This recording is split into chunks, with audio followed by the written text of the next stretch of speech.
I am reading my favorite book called Don't Touch My Hair. Now, before we read the book, there's some things we have to ask. And the first question we have to ask is, who is the author of this book? And the other question is, who is the illustrator? Now, those are some big words, but do you all know what an author is? That's right. An author is the person who writes the words inside the book. And an illustrator is the person who draws all the pictures in the book, right?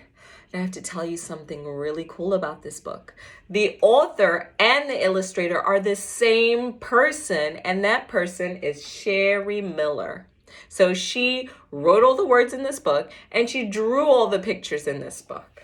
Now, the next thing we have to do is we have to take a look at the book for clues that will tell us what is this book going to be about. When you look at the cover of the book, I notice a strong girl in the middle of the book standing just like this. And I notice that she has some beautiful curly hair. And I also noticed that there are lots of hands all around her body that look like they're trying to touch Hey, her. where's Anna? Now, when I look at the... Where's Anna?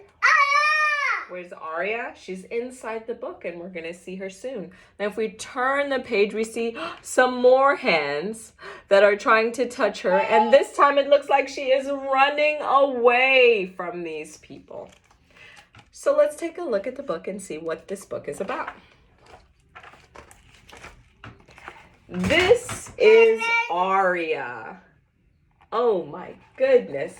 When I see Aria, I notice that her hair is so big that it takes up 2 pages of the book. You're right, Jude. This is Aria. And it says, I love my hair, Aria says. It's soft and bouncy, and it grows up towards the sun, like a sunflower. I love my hair up.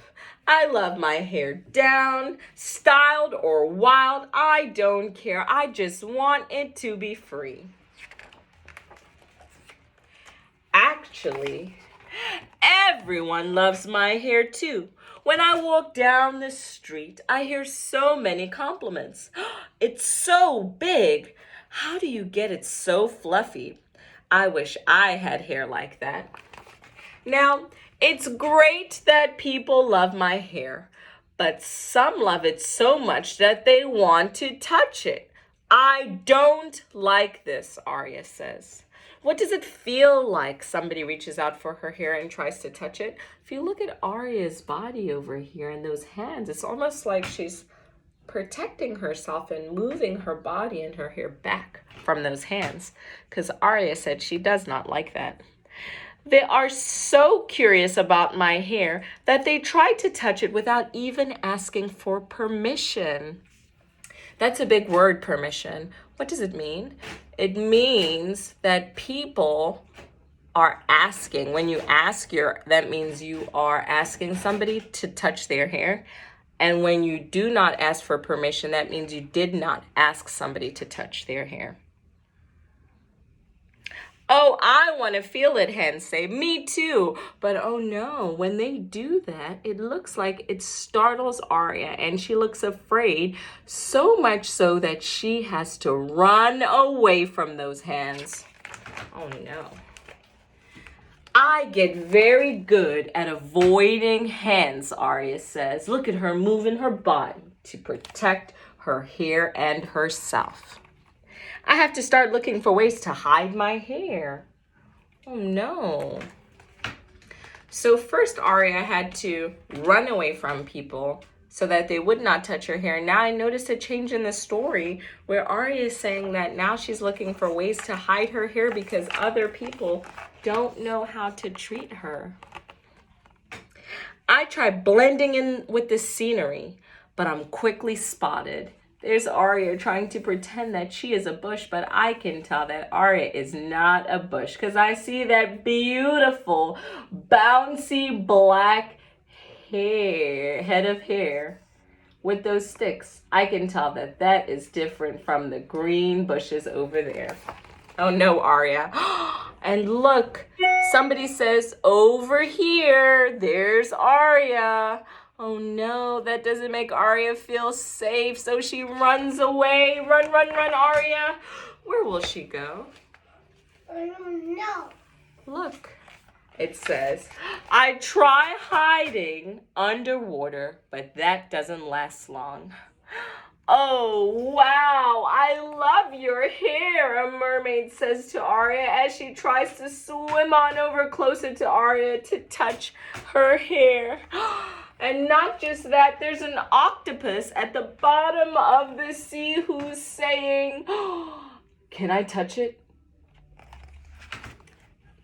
Let's see if Aria says yes or no. Looks like Aria didn't even wait to answer. She decided that she was going somewhere else. I escaped to the jungle, but the critters just can't keep their hands to themselves. Let me touch it, says a monkey. No, me first, says the other monkey.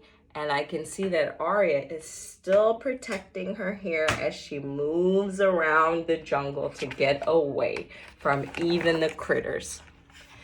Even in the tallest castle tower, someone is always there, ready and waiting to touch my hair. Who is the somebody in this picture? Why, it's the dragon. And the dragon says, girl, your hair is so fierce. But I noticed something. Look at Aria's body.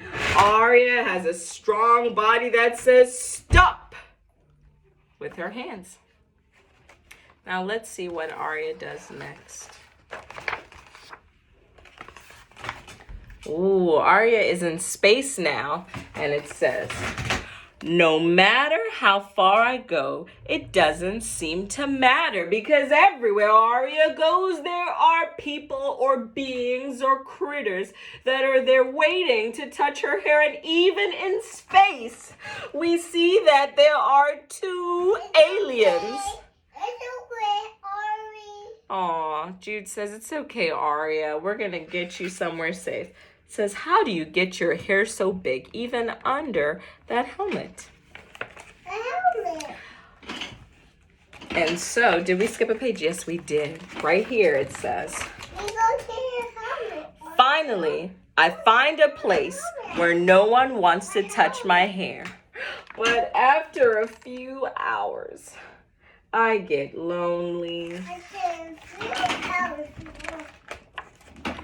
I decide to go back home. Do you see Aria coming back home on the boat from the lonely island? Back here. And let's see what's going to happen. I try my best to ignore the attention, but as a hand sinks into my hair, I decide I can't take it anymore. As that hand went into Aria's hair, somebody was saying, wow, it looks so soft. And that person who touched her hair said, oh, it is so soft, but look at Aria's face. I don't think she's happy about this. Let's see what Aria does. Oh my goodness, look at Aria's face, and her body looks like it is shaking and moving, and her eyes are closed and her mouth is open wide. And she says, that's enough. Don't touch my hair. Aria has a very strong body as she says that. And I believe that everybody heard Aria. Look at their faces. Aria says, this is my hair. It is great that you love it. I love it too. But please just look and don't touch without my permission.